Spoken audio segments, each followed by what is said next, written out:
Some chilly air. Widespread frost this morning from Iowa northward into Minnesota and Wisconsin, where we saw some light snow, as well as in lower and also upper Michigan, getting some light snow. Much colder conditions continued farther northward as you roll through Ontario and Quebec, and it's likely to stay cool for a few days yet. Meanwhile, out west, more comfortable conditions allowing for some progress as far as fires are concerned. And indeed, for the first time in nearly 2 months, the national preparedness for fires has been reduced from the maximum of 5 back to 4. So that is honestly the good news, is that we're seeing some preparation in that regard. So as we start with this, we will look at some of that snow as it did fall in Ashland, Wisconsin, and it just again, the ground is rather warm, so what we see melted, and that would be expected, as we've seen a couple previous relatively mild days. And there's still a lot of heat in the ground, but also the tree colors are in full. They're probably at peak color. You add some little winds and you take the reds and the yellows, the mature leaves, the ones that have done their full transition in color, those would be stripped away with some strong winds. And that will likely be the case as the stronger north wind comes along. This kind of a scary bridge as it falls in far southeastern France, as they've seen some rather potent rains there lately. And of course, when you run the electrical conduits underneath the bridges, if the bridge fails, then so goes the electricity. And the water just keeps coming. And as we see water coming down mountainous terrain, it tends to pick up larger boulders and debris, and then it begins to scrub away at the older riverbed and then creating a whole new channel. And if these kinds of bridges remain in the way, they are at risk of being scoured out of the river basin, as the Chinese and so many others have learned as the years have gone on. And again, running electricity into this is the smart thing to do until you have a failure, and then it becomes a problem, especially for those that we just turn it off. This I saw just because, I've always liked the strange things in the sky, and every time I go, I head outside, I'm looking for these. Well, not necessarily this, but what does not belong. And so we'll just let this roll out. Good afternoon, Jane. Nice day in the valley. Look at these lights turn on, and then whatever is there, just up, in, close the door, and then it's gone. So there are so many things that we are not aware of, that the powers that be are completely and keenly aware of, and it has been a long held secret to keep some of those things, in fact many of those things, from the regular humanoids running around on this planet. NASA releases a picture of supernova in the NGC, or New General Catalog, Galaxy 2525, 70 million light years away. The supernova was about 5 billion times brighter than our particular sun. And I'll figure out. Yeah, kind of cool to see that nova. We were all a little concerned about Betelgeuse, the red star in the constellation Orion, as it was dimming last fall and through last winter. Maybe that would have been a prelude to the star kind of collapsing and then going nova like this particular one. But it seems to have been, and indications are that it was just a dust cloud rotating or obscuring, eclipsing Betelgeuse. And then as that dust cloud moved away, we began to see that its brightness return. All right, if you've been watching for a couple of days, we've been concerned about the West and getting some of these early season rains on the ground in California. That would be very beneficial for the fires, for residents, for everybody, as an indication of the sky high uncertainty for this next week, and as a major reminder as to why folks should not hang their collective hat on a major rain event. The midday 12Z EC, the European model run, was completely dry for 10 plus days in most of California. The previous run had depicted a major storm, and that's kind of unfortunate. And as we look at California, we can't overstate enough how much we appreciate the hard work that the firefighters have done as the fires, in this particular one being the glass fire, goes on. Another place to see a little bit of snow was Ironwood in Michigan, enough to coat things up. And then yesterday, that was the snow up in Labrador and in the Canadian Maritimes. And as we go to the National Interagency Fire Center based in Boise, they have now dropped the preparedness level to 4.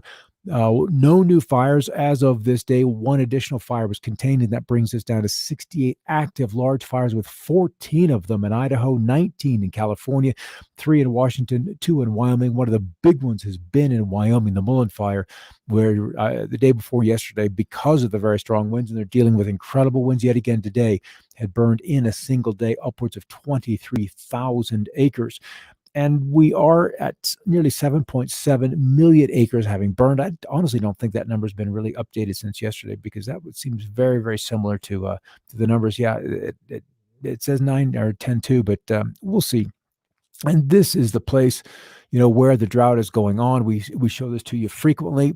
The places that have seen some relief, though, continue to be New England, where they had another round of showers roll over there last night, much to their delight. And even as we look, the longer range of models, the 12Z, let's see if we can update this to bring in the latest model run and what it would probably not, because we're not out to the end of it yet. But we're seeing the longer range one, the midday one, bringing in a little precipitation for the California Sierra, also through Nevada or Nebraska, which would be above normal precip. If you're not above normal, then you're in the browns and reds. If you're above normal, we're in greens and blues as far as that precip. So that's the upside. Heat still in place out west. We're 7 plus. Definitely on the plus side of things. Record highs are anticipated today, or at least within a degree of breaking those. Some cool locations still, northern Wisconsin, and that's going to be the case down in Florida as this cool air continues to sink off to the south, kind of driven by just this sogging, this big ridge of high pressure that's anchored over mid-Canada. Doesn't look like we've had any updates on this particular site. And extremes, as of yesterday, we were still running about 113 at Palm Springs and thermal, whereas west of Grand Lake, Colorado, at 16 degrees. So that's up 2 degrees from the previous days. And now we have investigative area 25 showing up north of Honduras, just east of Belize. And the models are they've played with this area of disturbed weather for several days now. It still develops it into a hurricane. We'll see what happens to 25, and then this other area still chance of formation out over 5 days remains on the low side. And this is why we're beginning to see some clouds through the western states. Another ripple in the jet stream diving out of Canada, going to reinforce this cool trough of low pressure that is sagging farther south towards the Gulf Coast. And then some rains. We saw some rains today moving across Maine. We don't really see it all that well in the water vapor imagery, but the visible imagery easily showing that kind of calm ahead right in through here, where we're getting that nice lift. Not big totals, and in fact, we could look at those totals right there: 3,700s, 6,900s, 5,900s, something between a trace along the coastal areas to just shy or close to an inch as we get north towards Caribou, Presque Isle, and then lighter totals between largely 2/10 and 6/10 as we move towards the middle part of the Middle Atlantic. And then as that thrust of cold air drives south, a lot of trails evident on the satellite imagery this morning. And then the big fire right here in Wyoming, that's it right there, just now beginning to break into the Colorado. So it is straddling the state line of Colorado and into Wyoming. All right, morning temperatures. This was 9 a.m. Eastern, 7 a.m. Mountain Time. And look at all those that were at or cooler than 40 degrees. Those show up in the blues. And then we begin to see some of the 20s a little farther north. I'll reset this to the current time. Look at how the recovery was in the afternoon. Just still 30s up in the Arrowhead of Minnesota, but it does warm slightly. It's decidedly October. The season has changed. Obviously, when you've got snow and the colors of the trees are there, then obviously the season has changed. But I wanted to look at some of these lows across Iowa today, with Omaha at 31, Council Bluffs also in the upper 20s. So lots of widespread 20s, even middle 20s, 27, 31, 37 as we get a little farther west out into the plains of Nebraska, some 20s and lower 30s. And then, yeah, just kind of a very crisp start to the day. Refresh this and bring this current. The cool front is pressed all the way through mid-Florida and off the coast of all of those Gulf coastal states, now enjoying some very low humidities, maybe a little bit of return flow, Brownsville and the lower Rio Grande Valley, but otherwise, fall is in charge. The big thrust of the summer humidity and heat, that's been dealt with for the time. but it's been dealt with. Even if we were to get the humidity back, obviously, because the sun is south of the equator and headed south rather quickly, it's just not going to be kind of a concern. Here are the other showers across the Dakotas slipping south, tried to go convective for a little bit. Interesting patterns that are showing up in there. Look at these like little chevrons right into boom, boom, boom, boom, boom. So something, it looks like it's driving against the flow of the movement, and that's why I was looking at this. There is just some kind of tech going on in here that was in my eyes, kind of keeping these thunder showers from being as big as they could have. Anytime you introduce a conflicting or destructive wave pattern inside of a cloud or a storm, you're going to see it weaken. It just begins to fall apart. And then there's the rain showers across Maine. Not big, but there's definitely some action going on there.